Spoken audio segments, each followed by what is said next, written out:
that way, I'd be like, shit, what am I doing? Yeah, I mean, you know me though, in these eclipses and these like energy signatures, not to diminish the importance or their significance or any of that.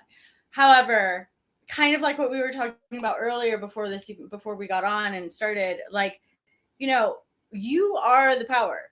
Mm-hmm. Where you are putting your mind is power. And if we're consistently putting it in places outside of ourselves and being used by the tools that we should be using instead of just simply using them for what they are for, then, you know, and this is my great internal debate about my use of astrology as much as I have. But now it's like, you know, you go through your own phases of letting yourself really, this is the knowingness of how something works with you in your body. This is you getting in tune with it to the point where, like, okay, hold on, like, what is actually going on in my chart right now? But it's a space of curiosity instead of like, oh my gosh, what the fuck is happening in my chart right now? Because I just can't.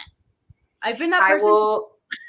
I have been that person too, and I will be very honest with everyone. If it wasn't for my honeycomb, shout out honeycomb, we love you. Yes, if it wasn't for my honeycomb, and I barely look at my transit chart, I do not pull up transit charts for my natal chart. I know where things are happening, right? Yeah. Like, I know this eclipse is happening in my 10th house. Like, right. I get that because, and I can feel it and I can correlate it with the things that are going on, but no, like, I make my decisions, and then I love to see how my decisions align, because I use my intuition to make my decisions, and I love to see how it correlates, because then it's like, of how many times do we call each other all the time, and we're like, of course we made this for this day. Like, this, we didn't, like, this was not we didn't go, oh, we're going to do our red pill astrology on the eclipse. No, it just happened to be on the eclipse. It just happened to be on the eclipse. However, one of the things we did do is when we knew we had made the decision to go to a monthly, when should we open it? We're like, of course, great beginning. Let's open it up on the eclipse. That makes alignment sense. Right. But again, so there's two ways to use it. But again, you should be able to be flexible in the tools that you have. Yeah. Yeah. And it's like, if I'm going to have to wait to make certain decisions based on the astrology, I mean, Grant, now I'm totally like, I'm talking over one of my business models, but at the same time, this is knowing, like, you can have it both ways. Mm-hmm. You can be in such power and movement of your internal knowing that this is the right time, regardless of what the stars have to say about it. Yep. However, if you have a hesitation, then great. What tools do I have to accompany making this decision? Astrology is one of them. Yep. If I have to choose between a Thursday and a Friday and a Saturday for whatever, or one Friday versus the next for whatever, and I have the opportunity to make an aligned decision in that regard, sure. If I can't just intuit it, test it, and just know, like, this is the one, then cool. I have my honeycomb. I have my, like, own ability to make my own choices and resources and, like, knowing, and then I move accordingly. But I'm not going to pause my movements. Like, I always used to say,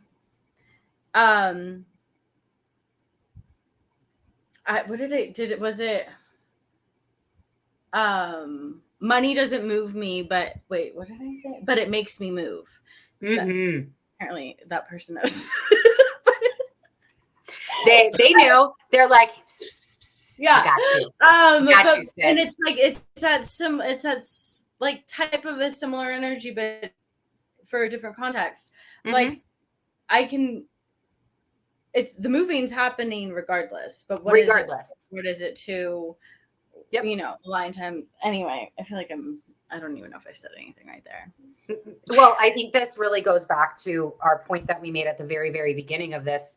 When we kind of started all of this off, is this is not the space. If you're looking to appease your victim, we're not the astrologers for you. That's not our shtick. We're not. There are plenty that say like, oh, don't go get your hair cut during a Venus retrograde. Oh, don't go do this don't travel during.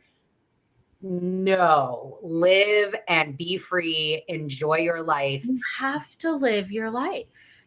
It's using intuition to move, and then knowing that all of these other things are just tools to help that. I was just telling my online community, M3 guys, it's the place to be. But I was just saying to them, like, you know, where are you so busy constantly Scorpioing and digging and there's more. So you're like, hold up, like if I just stop for a second and take a look around, I'm missing all of this. Same with like the 10th house energy and me looking to what's in my 10th instead of looking to what's in my whatever. And I'm like, you know, really just like, where aren't you looking? Where are you so laser focused on looking in one specific area that you're not seeing the others? And what are you missing by not seeing that? And you're missing part of your life. You're missing part of your journey. You're missing part of that, the lessons that experience is wanting to teach you, but you are literally blinded to it. Yep. So open up.